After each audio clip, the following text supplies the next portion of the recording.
Good morning. Thank you for joining me for another 5 good minutes with the Word. I'm Barry Bryson, and we're continuing our study of the call of Peter's life, and we're going to be in Matthew chapter 10 today and talk about Peter being chosen to be one of the apostles. This is also recorded in Mark chapter 6 and Luke chapter 6. Um, the names, there are variations on the names, but it's the same list in all three Gospels. Also, there's a detail about this that I want to mention from Luke's Gospel in just a minute. But and also some details from Mark's Gospel as well.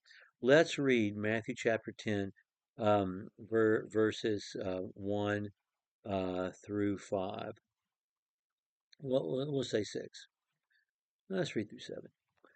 3 through 8. Having summoned his 12 disciples, he gave them authority over unclean spirits to cast them out, to heal every kind of disease and every kind of sickness.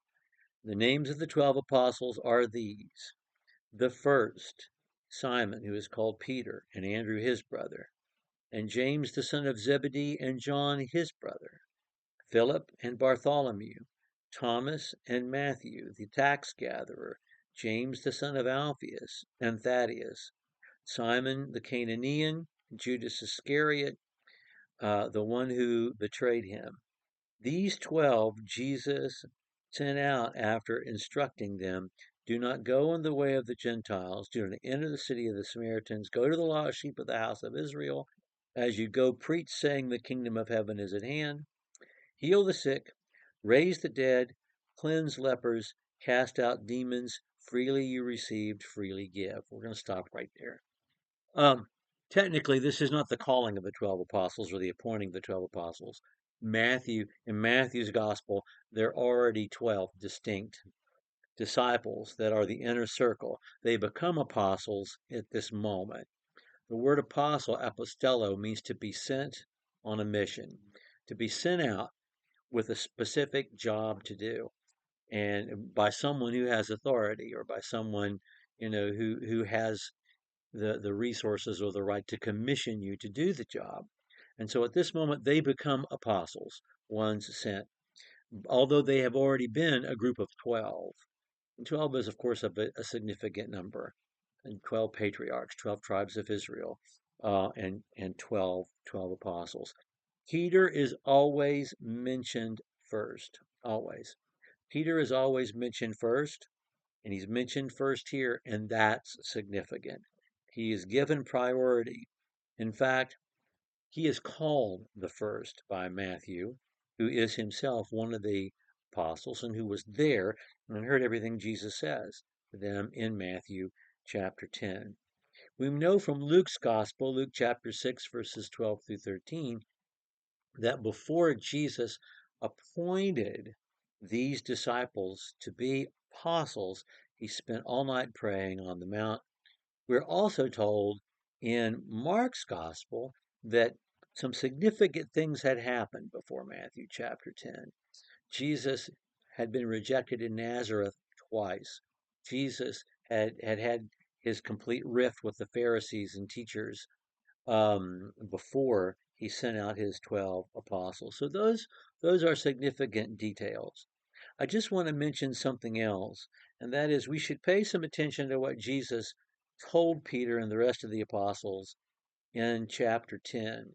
He really is training them for what happens to them in the book of Acts. And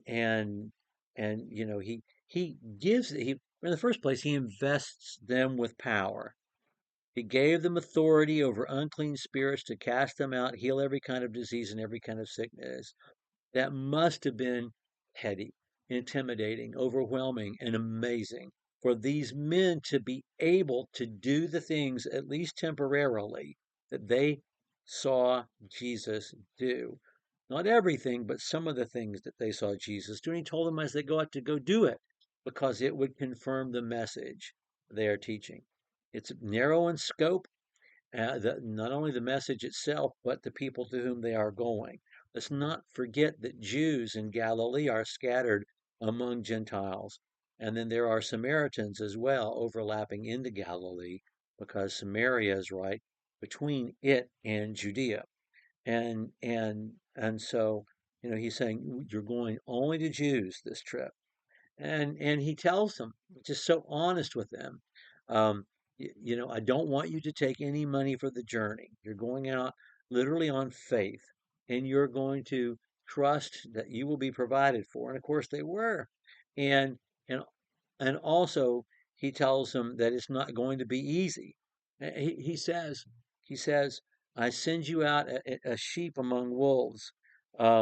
Therefore, you have to be as wise as serpents and as innocent or as harmless as doves. Chapter 10, verse 16. I love that verse because there's so many animals in it. And it's so vivid. You are sheep among wolves. Therefore, you have to think. I mean, he sends them out on faith, right? But he doesn't say just, God will take care of it. No, he says you have to think. You have to think things through. You're going to be demanded. It's going to be demanded of you that you have survival smarts and wisdom. If they don't like you, if they don't accept you, then you move on because there are plenty of people who need to hear the gospel. So many wonderful lessons from Matthew chapter 10 for all of us who would seek to share the gospel that were shared with these 12 here and that Peter would use in the book of Acts. What I wanted us to notice most of all is that Peter is always mentioned first. He was not the first pope because there are no popes, not in the New Testament.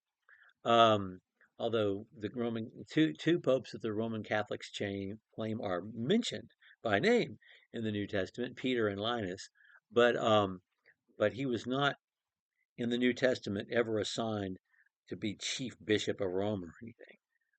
But he plays in some ways a primary role among the apostles, and we see that in the fact that he's always mentioned first and that Matthew calls him the first in verse 2.